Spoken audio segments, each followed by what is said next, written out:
Hello everybody, my name is James, and I've made this little video to help out all the people on this little threads here who are teachers who are worried about losing their voice and stuff like that. So this is something it's going to take a few weeks of working through these exercises for most people to start to see a difference, just like with weightlifting or anything like that. Not because you're making the muscle stronger, but because you're learning a different coordination for something that you've done without thinking for your whole life. Okay? And so old habits die hard and the whole bit. But basically, when we're trying to make a sound that's going to project and that's going to carry and it's going to feel loud without being loud, if you know what I mean, we need to have vocal cords operating in a manner that's very efficient. That means that they have to completely close on every cycle when they vibrate. If they don't, then you sound like this. This is a great voice if I'm a therapist and I'm trying to, calm somebody down, or when I take a child who's melting down out into the hallway to sit with them for a minute, I'm going to talk like this, right? And I run out of breath when I talk like that because I'm allowing the air to flow through the throat without becoming a vibrating column of air. There's air that's not being used to create sound. When I'm speaking and I want to project, or when I want to sing, I need all of the air that goes through my throat to turn into vibration, right? And it needs to be set up so that the vocal cords are going to vibrate in such a way that I get these frequencies around 3,000 hertz, which would be around here. It's 440, 880, 1760. That would be 3520. That's 3,520 hertz up here. So 3,000 is around there, okay? It's frequencies that are that high that are part of my voice that make my voice have that buzzing quality that you can hear that sounds like resonance. Ah, eh, ee. I don't know if this comes across on the video, but I'm in a room with some metal music stands and metal ductwork, and in this room, every time I make a sound, I can hear them all going ping, even when I'm not that loud, and that's that 3,000 hertz. Ah, eh, ee, oh, ooh. Okay, so here's what we're going to do first. We're going to learn how to breathe and open the throat. I'm working from the assumption that you are a person whose throat is too tight for this, okay? So this first thing, and it's going to be good for everybody, but if your voice is, you kind of talk like this and there's a lot of constriction in your neck and in your throat, before you were able getting the cords to close, you have to make the throat open. So the way we do that, you are going to inhale through your nose with your mouth open. That's going to pull your tongue forward in your mouth and arch it so that it's actually up and hitting the roof of your mouth on the hard palate, not the soft palate. This is where you would pronounce an NG, like in the word sing. That is the feeling of an open throat. Your larynx is dropped if you breathe in slowly. Okay, now if you actually have to learn how to breathe. Okay, I can back that up one step. Take a few breaths where you snore. You'll notice I breathe from here automatically. Make sure you're not trying to breathe. You just breathe. Okay? You relax the air into the body. That is your open throat. Now from there, let it out in a relaxed, unfocused, sighing, yawning type of sound.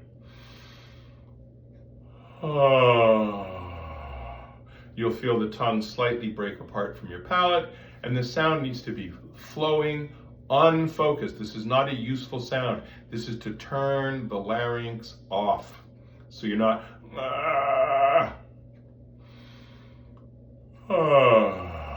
you just let it go. You don't use any muscles to push the air, you just release the air. And then you try it from slightly higher. And then you try it from slightly higher. Okay, that gives you that feeling of the open throat and the relaxed space. Now we want to learn how to get the cords to close. Well, I'm going to teach you how to make a squeak. So what you're going to do is you're going to breathe like that, only instead of releasing the air, you're going to gently hold your breath. Very gentle. Don't push into it. Just close the larynx. While it stays low in this position it found at the end of the inhalation. It should not go up your throat because you're not pushing any air. You're just holding it down. And you're going to make a death rattle. Okay, it's going to sound something between a death rattle and a barista at Starbucks. Okay? I got your Wappa Frappuccino right here. Okay, what we call a glottal fry. When I make that sound, I'm not moving any air.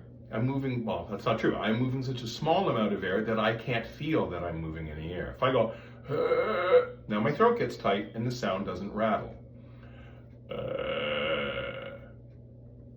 I'm going to take that sound and without pushing any air, the air just stays in my body and I do nothing with it. I'm going to squeak.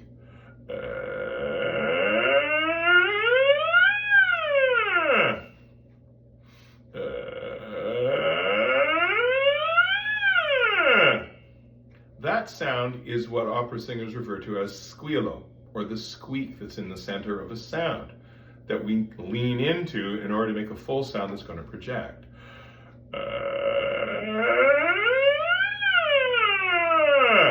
So if I'm singing,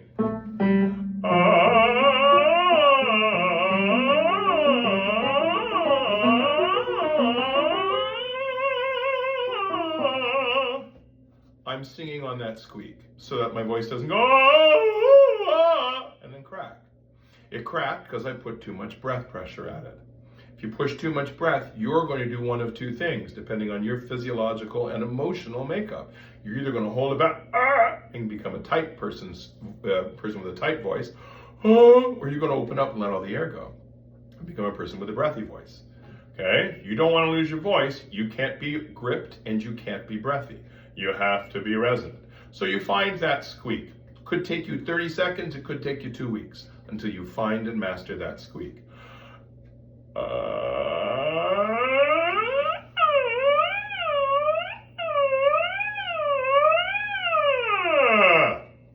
You find that squeak. Once you have the squeak, you're going to take a straw and you're going to squeak into the straw. I am not I'm not humming out my nose. I am squeaking into the straw.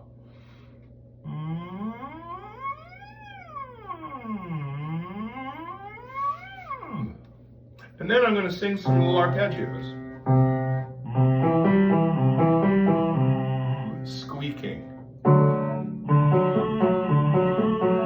I'm not going ha. I'm not blowing air. I am squeaking. That big singing sound is my squeak.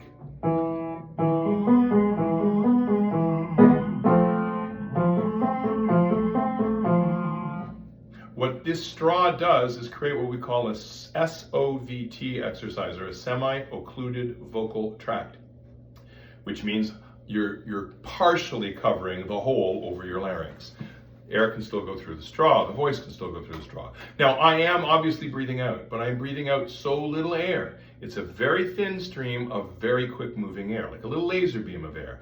No, that's a pillow. That's not going to make the vocal cords vibrate. That's a laser beam of air, okay? And I squeak, into the straw. The straw creates back pressure. When I have back pressure, my larynx will stay more stable and I require less subglottal pressure. In other words, I don't have to push the air as hard to make the sound in the first place.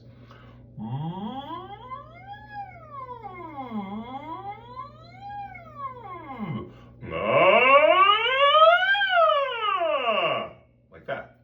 When I get good with that, I get this bad boy. This is one of those little cocktail stir stick straws. I got a box of 1,000 of them for I think $9.99 from Amazon. Okay.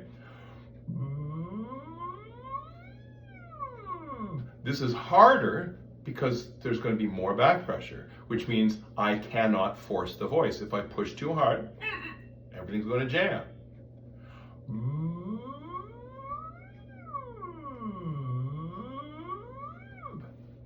Once I've done all these slides, well, you might as well sing a little bit.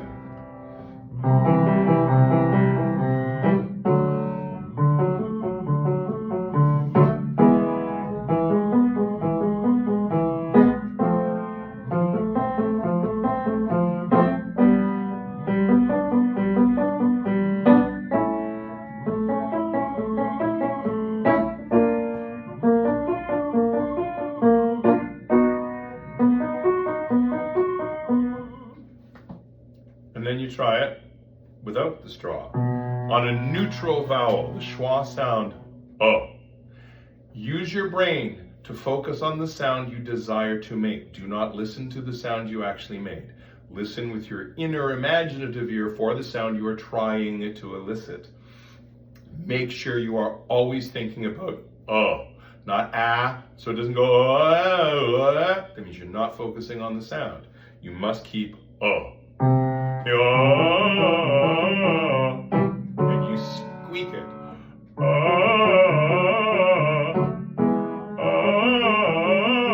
Even if it means you start with a little bit of that glottal fry.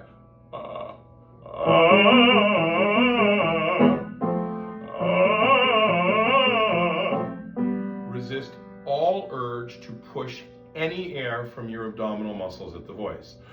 You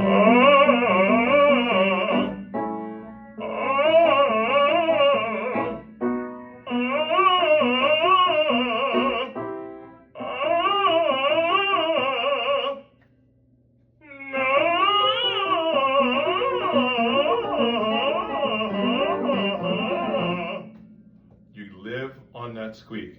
If you do that for a few weeks, you will notice your voice getting stronger.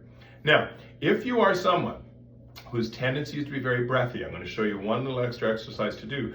Do not do this if breathiness is not your tendency, okay? Otherwise, you're going to mess things up.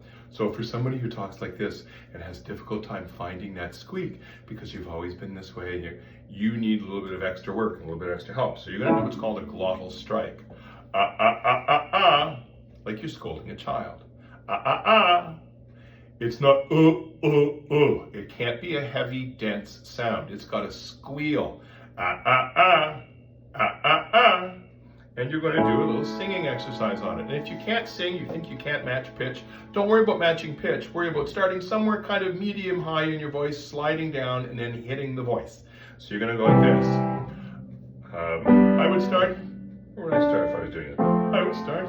Here, let me go.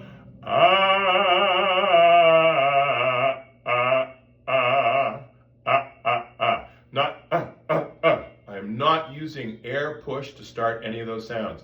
I am singing, then I'm closing the vocal cords and then releasing them. All the work is done there.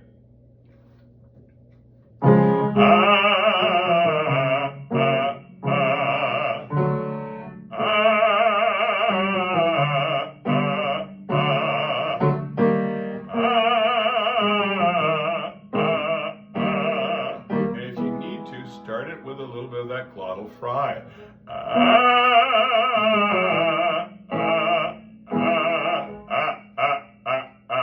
Not ha ha ha. You are trying to sound like a dentist's drill, like a chainsaw.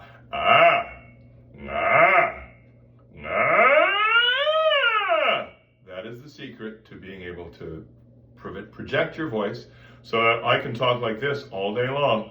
And I sound much louder than the average person, but I'm not loud. And I don't sound angry. I don't sound like I'm yelling at my students. I'm simply speaking in a way where they can hear.